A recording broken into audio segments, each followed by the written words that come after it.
Bonjour à tous les amis, j'espère que vous allez bien, c'est Alex, c'est un plaisir de te retrouver aujourd'hui. Petite revue d'actu. Comme d'habitude, je t'ai sélectionné quelques news que j'ai vu passer et je voulais déjà revenir dans un premier temps sur une news dont j'avais pas parlé parce que j'étais en vacances et oui les amis, moi aussi j'ai une vie. Je voulais vous parler de Tahiti. Alors non, je n'étais pas en vacances à Tahiti malheureusement. Je voulais vous parler de Tahiti parce que Tahiti bannit la vape. Est-ce que c'est une décision prise sur un coup de tête? Eh bah ouais, parce que franchement, c'est un vrai tournant, hein. Tahiti vient de voter l'interdiction totale de la vape sur son territoire. C'était au mois d'août, du coup, fin août. Au départ, le projet de loi voulait juste taxer un peu plus les produits de la vape, histoire de décourager les jeunes de s'y mettre. Mais au moment du vote, la sénatrice a lâché une bombe. Elle a proposé carrément de tout interdire, au nom de la protection de la jeunesse. Ah, j'imagine qu'elle va interdire la clope alors, au nom de la protection aussi. Ah bah non, la clope, non, tu peux toujours en acheter, c'est bizarre. Et là, surprise, la mesure a été adoptée dans la foulée, 51 voix pour, 5 contre et 1 abstention. Donc le résultat, plus de vape importée dès juillet 2026 et plus de ventes du tout à partir de 2027. C'est une première en France, aucun autre territoire d'outre-mer n'avait été aussi loin. Le hic, c'est que cette interdiction est sortie de nulle part, ni d'études d'impact, ni de concertation, alors que ça fait plus de 2 ans qu'ils bossaient sur une simple hausse des taxes. Et là, le gouvernement a été pris de court, donc les opposants dénoncent une décision prise sur un coup d'émotion sans réfléchir aux conséquences. Parce que oui, à Tahiti, plus de 40% de la population fume encore. Et là, sans la vape comme alternative, certains craignent que ce soit un vrai retour en arrière pour la santé publique. Et honnêtement, je suis choqué de savoir que 40% de la population fume encore. La vape, c'est vraiment la meilleure porte de sortie. Donc là, c'est totalement contre-productif et complètement ridicule d'interdire complètement et totalement la vape d'ici 2027, mais c'est complètement hallucinant. Alors que les gens pourront toujours tranquillement, et même les jeunes pourront toujours tranquillement acheter des clopes. De toute façon, on a l'habitude, vous le voyez, les semaines se ressemblent et se suivent. C'est souvent que des news où tu te dis, mais attends, mais ils marchent sur la tête, les mecs, c'est n'importe quoi ce qu'ils font. Non, les gars, là, c'est trop, excusez-moi, c'est trop, c'est n'importe quoi. On continue, les amis, cette fois-ci avec l'histoire de Toto. Alors là, c'est pas une histoire drôle. C'est l'histoire de Toto, mais c'est pas drôle du tout. Il s'appelait Toto la puff. Et il a été condamné pour avoir vendu des puffs à des collégiens. Alors celle-là, elle est incroyable, en Vendée, un père de famille de 45 ans, surnommé Toto la puff. Déjà frérot, t'as 45 ans, tu te fais surnommer Toto la puff, il y a un problème dans ta vie, excuse-moi. Il vient d'être condamné pour avoir vendu des cigarettes électroniques illégales à des mineurs. Le gars avait carrément monté une mini-boutique dans son garage après avoir appâté des adolescents sur Instagram.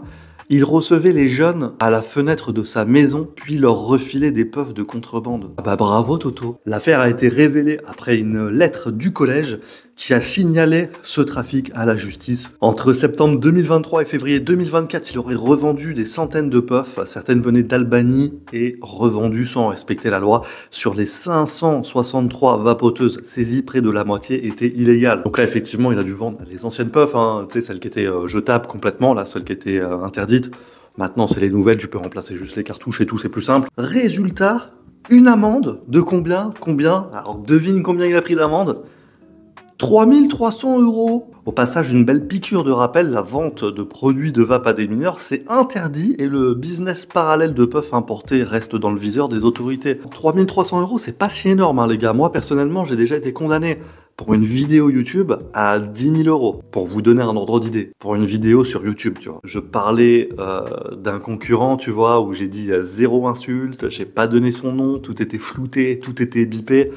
Tribunal de commerce, quand même, a donné 10 000 €, je crois, d'amende pour une vidéo sur YouTube. Tu vois, l'échelle de la justice, tu vois un peu ce que ça donne. Donc voilà. Quand il y a eu un braquage dans mon magasin, que mon employé a volé, qu'il avait fait ramener son frère avec une arme à feu, tu vois, pour braquer dans le magasin, la justice lui a donné 500 € d'amende, tu vois. C'est pour te donner une idée, tu vois. Moi, pour une vidéo YouTube, j'ai pris 10K, tu vois. Dis-moi ce que t'en penses, mais moi, personnellement, pour attirer des gamins du collège, les faire venir sous la fenêtre de chez toi et leur vendre des puffs, je trouve que c'est pas très cher payé, tu vois, comparé à l'argent qu'il a dû se faire. Allez, cette semaine, je voulais revenir aussi sur l'un, voire le plus gros acteur de la vape, puisque il fête son anniversaire, le petit vapoteur 15 ans de réussite made in Cherbourg. Et ça me tient à cœur puisque moi-même je suis de la région, moi-même j'ai habité à Cherbourg pendant des années. C'est une vraie success story à la française, hein. Le petit vapoteur fête ses 15 ans et l'entreprise est devenue leader européen de la vente des produits pour e-cigarettes. Tout a commencé en 2010 dans le grenier de Tanguy Gérard à Cherbourg avec son pote Olivier Dréan. À la base, ils vendaient quelques produits en ligne sans imaginer que leur boîte atteindrait un jour 154 millions d'euros de chiffre d'affaires. Franchement, bravo les gars, franchement c'est énorme. Aujourd'hui, le petit vapoteur, c'est un siège de 10 000 m², un labo flambant neuf de plus de 500 salariés et 100 boutiques un peu partout en France. Ils comptent pas s'arrêter là, 100 nouvelles ouvertures sont prévues d'ici 2028. C'est monstrueux, franchement c'est juste énorme. La marque veut d'ailleurs renforcer la vente directe, même si 70% des commandes passent encore par internet. Bah ouais, bien évidemment. Après, c'est normal de pas mettre tous ses œufs dans le même panier et de vouloir se diversifier, hein. Quand t'es beaucoup sur internet, c'est pas mal d'avoir du physique aussi. Autre évolution, la société ne fait plus seulement du commerce, elle conçoit désormais ses propres liquides et même ses propres e-cigarettes. En 2023, elle est devenue une société à mission avec un objectif clair et aider 12 millions de fumeurs français à arrêter le tabac. Les deux fondateurs ont refusé plusieurs offres de rachat par des géants du tabac histoire de rester fidèles à leurs valeurs. Ah, c'est peut-être pas tout le monde qui aurait refusé parce que les offres devaient pas être dégueulasses. Franchement, ils ont bien eu raison de pas le faire. Et côté humain, ils ne sont pas en reste. Salaire au-dessus du SMIC, crèche d'entreprise, ruche sur le toit et un Black Friday solidaire qui a déjà permis de reverser 3 millions d'euros à des associations locales. Bravo à eux, c'est extraordinaire ce qu'ils ont fait en France, surtout parce qu'en France, je sais que c'est difficile d'entreprendre quand même. Les équipes logistiques ont battu leur record ce mois-ci en préparant 21 500 commandes en une journée. Eh ouais, bravo messieurs. Alors moi, par rapport à mon petit site internet, où d'ailleurs vous êtes quand même nombreux à commander, et je vous en remercie, merci beaucoup à tous ceux qui passent sur notre site internet, hein, parce que c'est grâce à ça que notre société peut vivre, hein, tout simplement. C'est grâce à vos commandes, donc ça fait toujours plaisir, on essaie vraiment de faire au mieux. C'est difficile, t'imagines bien, face à des mastodontes comme ça, mais nous, on a aussi notre petite plus-value, on sait apporter notre petite touche en plus, etc. Et forcément, on s'inspire des meilleurs, de toute façon, on est à côté, ils passent régulièrement nous voir, etc. On travaille déjà avec eux parce qu'ils ont aussi une activité de grossiste. Donc voilà, on s'inspire et on essaie toujours d'améliorer aussi, nous, notre service, hein, ce qui est logique. 21 500 commandes, ils ont fait ça en une journée. Je pense que nous, ça représente 3 ans. Beaucoup moins drôle avec cette news. Beten, 18 ans, tué pour une cigarette électronique, un drame absurde en Flandre. Franchement, je voulais vous donner cette news parce que ça m'a choqué de voir à quel point la violence se banalise de plus en plus. Le port d'armes blanches également. Enfin, c'est incroyable, surtout pour des raisons de plus en plus futiles et de plus en plus des raisons à la con, quoi. C'est une histoire tragique qui a bouleversé la Belgique. Beten Mermans, un jeune de 18 ans, a été poignardé à mort à Mol, dans le Limbourg à cause d'une cigarette électronique. Ce soir-là, deux bandes de jeunes se disputent pour une vape. Beten, lui, tente simplement de s'interposer pour calmer le jeu, mais la bagarre dégénère et il reçoit le coup de couteau fatal. Ses proches le décrivent comme un garçon gentil, calme, toujours souriant, il n'aurait pas fait de mal à une mouche, dit son ami.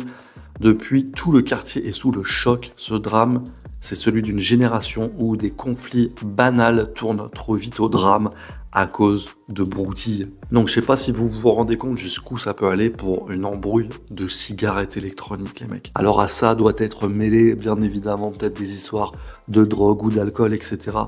Mais franchement, t'imagines, est-ce que t'imagines 2 secondes, toi, t'es le parent de ce jeune homme, et on vient te dire c'est à cause d'une embrouille de cigarettes électroniques, quoi, votre fils il est mort. Incroyable, les mecs. On termine cette petite revue d'actu avec ce nouvel article.